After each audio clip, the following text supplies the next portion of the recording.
Hello and welcome back, everyone, to the Difference Maker Show. I'm Lynn Sanders, your host, and this is your time to get inspired, empowered, and to know that you make a difference by learning from leaders who are touching lives all around the globe. I'm very excited to have our guest for today. Her name is Valerie Ritchie. She's a midlife empowerment coach, a speaker, and the voice behind the Crone Goddess. I've known Valerie for a while now, and she just celebrated her birthday. And I was so excited by what she told me the other day about living in the present that I decided we needed a program that would help everyone understand the importance of living in the present. We notice there's a double entendre on the word present because our lives are always in the present and having a gift of your birthday as a present. So without further ado, welcome Valerie Ritchie. Oh, thank you, Lynn. Thank you for inviting me to talk. I'm happy to be here. I'm so glad you're here. You know, you are a light. You are supporting women in midlife who really need help on their confidence and getting to trust themselves better and really stepping into their power. And I love your program that's called Get Your Sexy Back and Beyond. But let's turn the clock back first and just talk for a moment. If how did you get to where you are right now? What is the story behind the Crone Goddess? Well, it's funny, you see, because as I'm approaching the end of my 50s, it sort of started at the beginning of my 50s. And every sort of milestone I love to celebrate. I love to have a big party. I had one when I was 21, when I was 30, when I was 40, but I didn't have one when I was 50. And the Mm. reason for that was I was meant to have an operation on my knee. And they were going to break the bone in my leg, realign the joint and everything. So it would make walking a lot easier. Went into the hospital, and then they decided on the day they didn't want to do it. And I was absolutely gutted because it was practically a week before my birthday, before my 50th. So I didn't have the party. And it was in 2017 when I turned 50. But that was such a significant year because if you think about it, I didn't have that big birthday celebration that I normally have. I had a meal and it was fantastic. But in that year, everything sort of changed. Everything went from chaos. You know, as a midlife woman, there's so many changes that happen, unexpected changes, but changes that are normal. But we might not embrace them as normal because we don't understand what's happening at the same time that you're going through so many changes. So in 2017, it was a year starting of death. Oh, And yes, and it started in June when it was my masseuse's death, which he mm. was a young lad.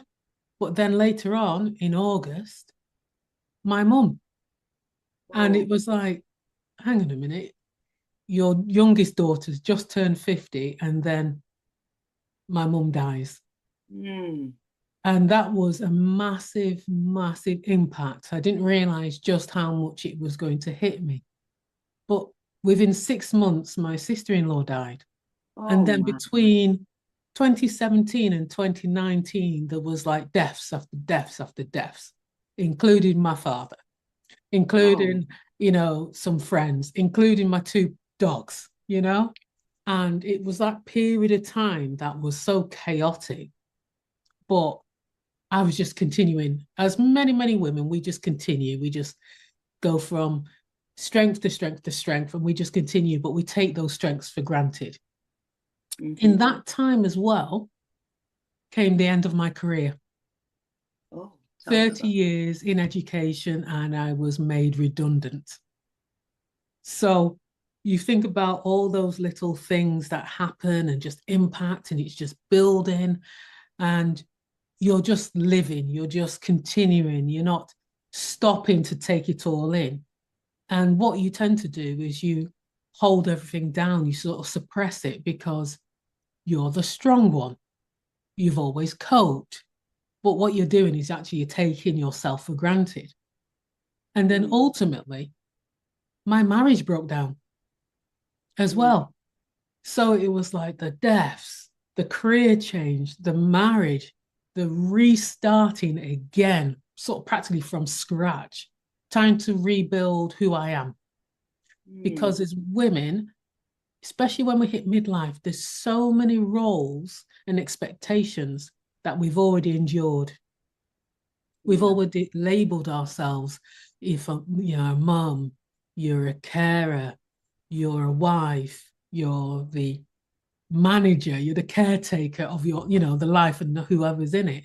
There's so many things that you actually take on that you actually forget who you are. Wow. And that chaotic time is when we are also going maybe through the menopause. So Hmm. there's body changes that we have to take on. And then because we see this sometimes in a negative light, that's when we sort of lose it and we get lost and we forget who we are. And that can be quite painful, that can be quite disruptive. And, that's why relationships break down. You don't know who you are, you don't know where you're going. But one of the things I realized, yes, I am a strong person, Hmm. Definitely. but I also realized life is for living Mm, and we've got to embrace what is thrown at us. We're never given more than what we can handle, not really. It might feel like it in the moment, but the way I was looking at it was, people die, people pass on. There's so much trauma that we go through, but life has always been a roller coaster. We have our ups and downs. It's never smooth sailing. So I had to look at it and think, what am I going to do? Who am I now? Who am I going to be? And how am I going to live? And then it suddenly thought, you know what? This is me and this is who I am. And I decided, okay, I'm not working like that, but I can use the skills that I've got to do this. And then I decided when somebody said to me about the crone, and the hmm. crone is often looked at as a negative connotation Yeah. of an old hag, or, think about Snow White and the crone and the apple. Right. Well, I thought, you know what? I quite like that word. I'm going to take that word and I'm going to change it. And I am the crone goddess. Because the way I see it, there's many stages in a woman's life. And when you get to midlife, that's a big, massive stage in our lives. And we could look at it as post reproduction. Hmm. Back in the day, we used to have, say, the daughter, the mother, the grandmother. Right. Those are three stages in a woman's life. You don't have to give birth to be a mother. So I have to make that clear. You don't have to give birth, but you have that mother inside. Hmm. But this is based on like the triple goddess, where we have the maiden, the mother, and the crone. And I realized I'm a crone. And a crone is a wise, powerful woman who embraces her life, has been there, done that, worn the t-shirt, still wears the t-shirt, and has so much to give. And back in the day when we used to think about the grandmother, we Right. all looked up to the grandmother because the grandmother had stories. The Hmm. grandmother could tell us things. Grandmother looked at life in a completely different way in comparison to mum.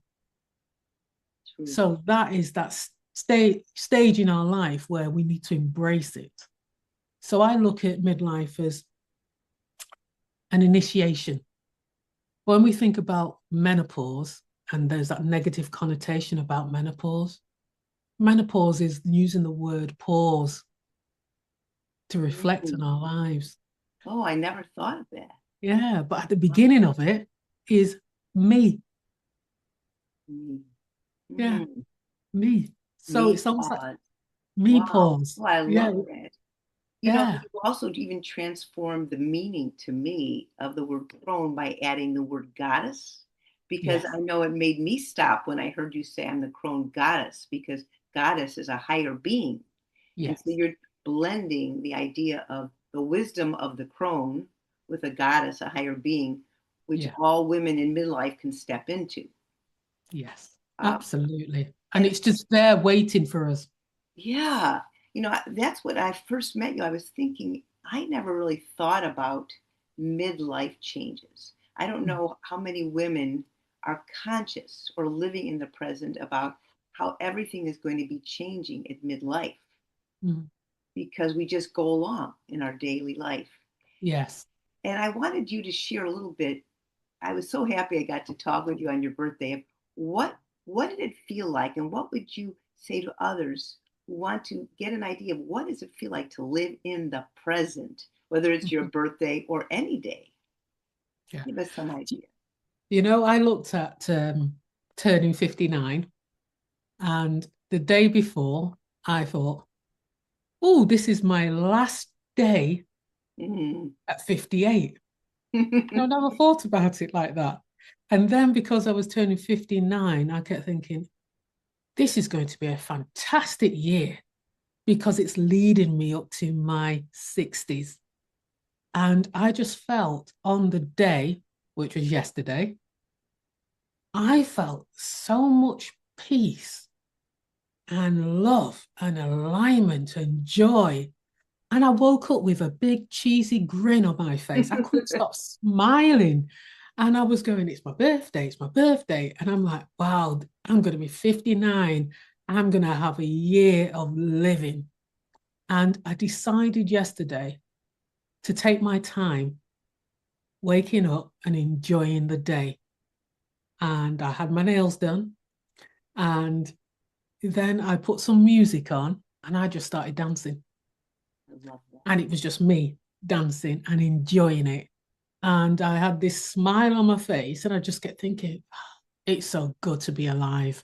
I am enjoying life. And I was just looking out the window and just thinking, it's just a beautiful day, to really celebrate who I am, Mm-hmm. to appreciate how far I've come, and knowing that I've got loads to do. But in the moment, I just wanted to stay and actually savor every second that I had on my birthday and know that it was my special day and it was the day for me to do whatever I wanted to do. Mm-hmm. And my focus was just having a me day. That's all it Mm-hmm. was. It was just a me day. So no matter what I was doing, it was about me, which meant when I went out for a walk, I was smiling at everybody, saying hello, and just enjoying it. And I think it's so important that we live in the present Mm-hmm. because, you know, next day is not guaranteed. Right. So we have to embrace what we've got now and be grateful for it because, some people don't reach this age, Right. you know. Um, my friend, she didn't reach this age and she died last year, you know, and she would have been 59. So I know how important living in the present is because she was one person that absolutely did live in the present. So to me, when we step into a brand new day, we should step up and we think to ourselves, you know what? I'm here and I'm just going to love whatever life brings to me and Well, enjoy it. savor every second. That's what's coming out to me, and enjoy it. And what tips could you recommend for people who want to be able to get to that state of living in the present? Do you know one of the things I say to the women I work with? When you get out of bed, you should just look in the mirror Mm-hmm. and just look into your own eyes and say, I love you. And Mm. really look into your own eyes and really believe it. Forget what's going around because a lot of women, we, tend to look at their eyebrows or just bodies, shapes, whatever. No, this is about actually looking deep into your own eyes. And not a lot of people can do that. and actually see yourself as who you are right now. And when you do that, go and have a shower and dance in the shower. Don't have to hear any music. The music's in your head. You just live and you enjoy the shower. Don't stand under it and just let the water fall. Enjoy it. Let it feel it on your body. This is what I talk about. We have to feel what's going on because that's important. Let go of all this doing. Feel. And then you become appreciative of yourself. You understand yourself. You're not getting validation from anybody else. You know, and you're looking in the mirror and you're looking at yourself and you understand yourself. And I do think that's important, especially for women in midlife. Yeah. Yeah. Everybody can benefit from saying, I 100%. love myself and to Oh, feel yes. every moment. I, I want to talk about your program, which has such a unique title. It just grabbed me from the minute I heard it. It's called Get Your Sexy Back and Beyond. So tell us, because you told me it's not just about appearance, but what does that mean to get your sexy back and beyond? And why is that so important for women in midlife? So, one of the things I say when I ask the question, what does sexy mean to you? Mm-hmm. Little ideas spring up, and automatically, a lot of people go to the way you look, the way you're projecting yourself. You Right. know, I had one woman say to me, "Oh, I'm not going to be swinging from the chandeliers." And I'm like, "No, no." And sometimes I have to say to them, keep the Y on the end of the word because often they're thinking about sex. No, I said sexy. Pop the Y back on. Okay. And the thing is, sexy is about confidence. It's Mm, about your self-worth. It's about your power. Because you know, and I know that when we see somebody walking down the street and there's something about them, it's because they're owning themselves. They know who they are. They're walking with that confidence. Each step they're aware, they're moving and they're loving on themselves. And that's what is important because one of the things we forget is we look at sexy as a youth thing. It doesn't mhm, belong to the youth, it belongs to us. And when we mhm. start celebrating who we are as the person we are right in the moment, that is what sexy is. So it's about having your confidence back, reclaiming your own identity, rebuilding your self worth, and stepping into your divine feminine power. That is what sexy is. Oh wow. You are right on target, Valerie, because in our world and on TV, everyone is looking at the younger woman as the sexy one, and we glorify that image. And Yeah. even in movies, usually the women were not featured when they're older in movies. It was the men who were featured. Yeah. So you're really defining or redefining sexy so all women can be comfortable in their skin at any age. Absolutely, because this is important to understand. It's Mhm, our own skin. mhm. Nobody should define us or say we're this, we're that. We've been brought up in a society already that labels us, that it has these expectations, these roles, and we've been given these roles from birth. It's true. But Hmm. as soon as we hit midlife, that's where the chaos starts to throw up things. That's where life starts saying, you know what, stop, reflect, think about what you want to be right now. This is a time when we actually say, this is time for me. And then we can actually grab our life and hold on to our own life and actually put ourselves first. And one of the things women often say is, oh, if I do that, it's being selfish. I say it's being self-full. You have to fill yourself up. We know this. So, We know this. It's self-full because if you are self-full, you have joy in your life. You are happy. And as anything, when that happens with the women, the ripple effects is massive. It doesn't just affect her, it affects her family, it affects her mm, friends, it affects the community, it will affect the globe. When women are happy, truly happy with themselves, it has a major impact on the world. And I think that's what is important.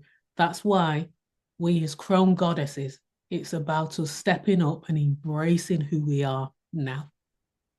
Wow. Wow, did you give us a lot to think about there? Because women are the nurturers. Women are the ones who are raising the families or taking care of others. That's the role we've always stepped into. And that Mm, makes so much sense that if we're into that position anyway, we need to keep claiming our power that at a certain age we don't just shut off. Because yeah. I'm sure I know women who may just think, okay, I'm too old. I hate that. I'm too old to do Mm, this or learn something new. But we're living in the present, enjoying and savoring every second, as you said. So yeah, while we're still alive, let's make the most of it, right? absolutely. We've just got to do that. We've got to look at our lives and say, you know what? I want more of this. I'm going to make more of this. I'm going to put myself first because I know if I do that, everybody else will benefit. It's solely positive. Yeah. Well, tell me a little bit, and tell everyone a little bit more about your program, your unique program, Get Your Sexy Back and Beyond. So my program takes 6 weeks or 6 sessions, and we go through identity. We talk about identity. We talk about the roles that you want to create. We talk about your mindset and talk about building resilience because women are very, very strong. But sometimes we need to let go and bring in other support. So, but it's important to build that resilience to these changes that happen in midlife and to look at it from the point of view that it's only going to benefit us. It's not a negative. These things about aging, midlife, the body changing, and things like that, our family dynamics, it gets better. And then there's an aspect that I talk about is about sensuality, because sensuality is about feeling and enjoying pleasure, enjoying what you actually love to do. And one of the things I like to do is actually get women to close their eyes and start dancing. Listen to some music and start dancing, go through the movement, because once you realize how your body feels, you sort of have a better understanding of yourself. You're not reliant on external validation. So, for instance, when you get dressed up to go out, you're not just putting a dress on. When you put that dress on, you feel the dress, you feel the texture. It feels good against your skin, and that it brings off that confidence. You're oozing so much power. And then I talk about things like self-care. And we know that is a big, massive topic that everybody talks about. But self-care is a deeper thing. It's actually very, very individual. It's not about the spas or the beauty salons or anything like that. It's actually what brings you joy and what nourishes you, what fills you up. One of the things I say is booking a slot on your calendar where it's me time. That's it. Nobody interrupts. It's just about you. Because if we can't even do that on our calendar on a weekly basis, how do we fulfill our self-care? So it's a program that carries a lot. It gets deep because I want to know what really fills you up. Where do you want to go? And at the end of it, I want to make sure that you're able to see where your next step is and that you accept who you are at that point, and therefore you can do anything you actually want to. So it's actually a 6 week program where we get really deep. I love it. So it's a 6 week, I would say, transformational program. If Oh, it's a women are, transformational program yeah. because it's a program where the way I am, I create a space for women to remember who they are and to trust themselves again. Because we know, deep down, we know, but at some point along the way, we've been buried. We bury a lot of things. And it's an emotional journey. There may be tears, but there'll be plenty of laughter as well. But it's a way to get really deep and feel confident enough to open up, because I create that safety where you can speak your truth. Yes, And you do. sometimes we don't get that chance. You know, that's what I really admire about you, Valerie. You do create that space. And even in our conversations when we keep in touch, you have that ability to listen. And I'm sure everyone listening to this can feel your energy because we are all energy beings. And Yeah. every word, every thought, every action we take carries energy. So just hearing you and feeling your energy across the screen, and Valerie's coming in from the UK and I'm in here in the US, but it doesn't matter. We're all connected. So Yeah. every woman hearing this can recognize that there is power within each of us. And Valerie can help, to me, tap into that inner power and open it up like a flower blossoming Yeah. so that we can realize who we are. That's so beautiful. So Mhm. many people just live in the shadows of what they think they are, or what people tell them that they are. They really don't know themselves. Mm. So it takes a bit of courage to step out, but you're there Yes. to hold their hand. Yes. I will hold the hand and I walk by their side, not in front, not behind. I walk by their side to do this. I love that. What would be, if people are standing at the edge of a new chapter in their life, what would be the advice you would like to give them so that they would have something to remember to go forward with? I would say, think about the legacy you want to leave behind, but live it. Mm. Don't wait until you've died and somebody reads about it and tells others about it. I want you to live your legacy now. That is the most important thing. Because if you're living it, you understand exactly what you are doing. And that's why you will be smiling every day, because you are living your legacy. And that is the most important thing. Live your legacy now. Oh, I love it. Live your legacy now. Remember that. Now, where can people go to learn more about you and your programs? Tell us. So they can go to my website, which is transformationinaction.co.uk, or they can connect with me on LinkedIn. And it's just Valerie Jacqueline Ritchie. You'll notice the Crone Goddess as well. And that's the best way. And if you contact me, I always reply and speak. And I'm just open to powerful conversations, because at the end of the day, that's all we need is a powerful conversation. And we need a great leader and friend like you to help us along the way. Thank you so much, Valerie. This has been a total treat for everyone. You're learning to live in the present. The present is a gift that we give ourselves, and Valerie is giving that gift to you right now with all of her wisdom. So check out transformationinaction.co.uk, which is on the screen, and we'll look forward to hearing from you and knowing that you are making a difference, because you are. It's just a thought away. Thank you for being here and have a terrific day. And thank you, Valerie.